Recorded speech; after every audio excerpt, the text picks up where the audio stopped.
Guys, we are on the final objective for Unit 4.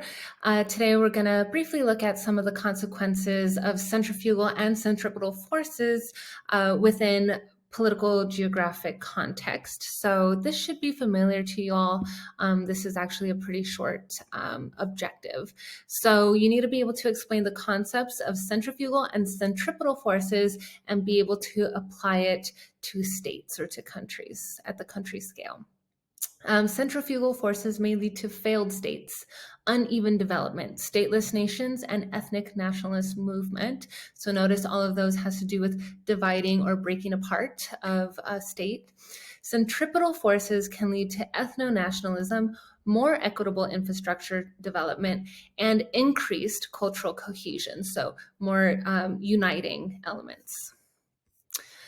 Let's take a look at some of these differences, right? Cultural factors such as language, ethnicity, and religion can be centripetal or centrifugal.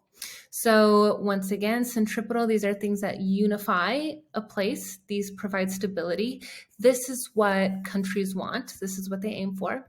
Centrifugal forces, these are things that divide a country, and that can cause instability. It can cause conflict or even violence.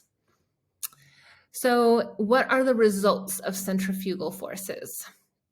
These may lead to failed states. So for example, Balkanization in Yugoslavia, with Yugoslavia actually splitting up into different countries. It can also lead to uneven development. So when we have a country and one area is being developed and while another one is not, infrastructure might be weak in a certain region.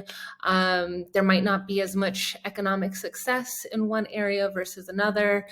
We see examples of this in northern Nigeria and in Flanders, which were examples in one of the previous presentations. It can also lead to the feeling of stateless nations and ethnic nationalist or separatist movements. So if there's enough of a division, a group of people, a nation of people might feel stateless, such as the Kurds, or lead to nationalist or separatist movement, like with the Basque and the Palestinians. So ultimately, they can lead to balkanization, devolution, or succession, which is the breaking off of one region away from the greater state. Centripetal forces, so these are good things, right? Things that bring people together and make them feel united. So it could lead to ethno-nationalism. So that's when people of a country identify as having one common ethnicity, language, and religion, which creates a sense of pride and ties them to a territory. So this is something that often with a country won't happen naturally. This is something that governments will encourage, and they do this through creating a common history that everybody learns in school.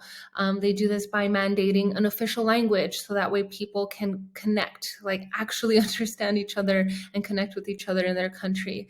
They do this with, let's say, national holidays that promote that sense of unity and the dedication to your country. So they want to have that unity, so that way unite against a common enemy, right? Even things like going to war can be a centripetal force because it forces people to come together. It can also lead to equitable infrastructure development. So seeing more even development across the country as opposed to having one area being more developed than another. Also, cultural cohesion, unity, harmony, and peace, just in general, are things that we see when centripetal forces are at play within a country. So congratulations, we are done with Unit 4. Make sure you feel confident with all of these objectives, and I will see you guys in Unit 5.